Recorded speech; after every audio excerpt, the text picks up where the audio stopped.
Hello everyone, my name is Benjamin Chesney. Welcome to a brief tutorial on how the bus tie contactor operates in your Hawker 125 series aircraft. Let's get into it. Today's presentation will cover the bus tie contactor, the under/overvoltage sensor, and the bus tie switch.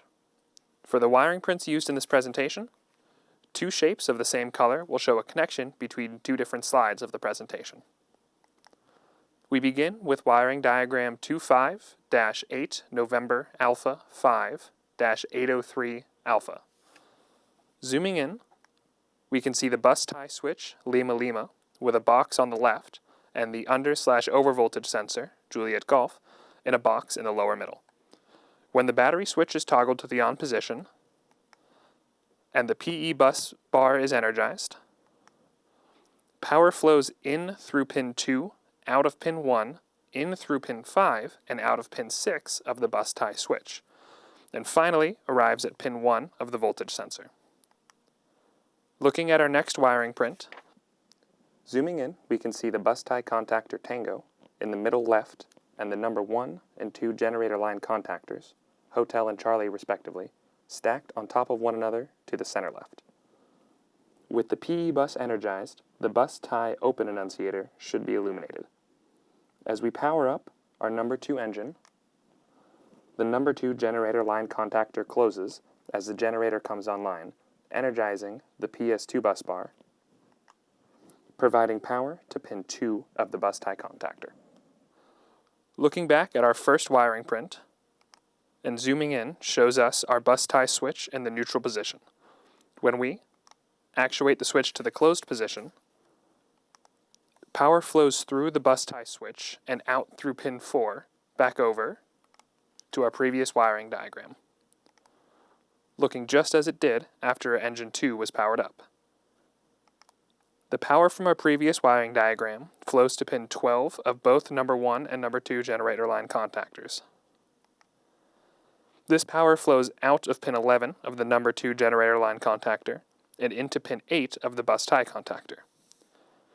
This activates the bus tie contactor to the closed position, allowing the power from the PS2 bus bar waiting on pin 2 of the bus tie contactor to flow out of pin 1 and energize the PS1 bus bar. Looking back at our first wiring print, showing our bus tie switch still in the closed position. Power from the PS1 bus bar will now be available on pin 3 of the overvoltage sensor. The bus tie switch is a momentary switch, meaning that after it is released, it will return to the middle position, providing power to pin 1 of the overvoltage sensor. If the over/undervoltage sensor detects the wrong voltage on pin 3, voltage from pin 1 of the sensor travels out through pin 2 of the sensor and over to our next wiring print. Zooming in, we can see the bus tie contactor looking as it did when we closed it earlier in this presentation. We can see our power from pin 2 of the overvoltage sensor entering the bus tie contactor through pin 10, which actuates the trip portion of the bus tie contactor, actuating the bus tie contactor open, disconnecting the PS1 and PS2 bus bars from each other, and activating the bus tie open annunciator. On the left is a picture of the GA panel showing the bus tie contactor in blue, the number 1 generator line contactor in light blue, and the number 2 generator line contactor in light green. On the right is a picture of the DAH panel showing the voltage sensor in purple. The next several slides all revolve around the situation you see underlined at the top of the slide.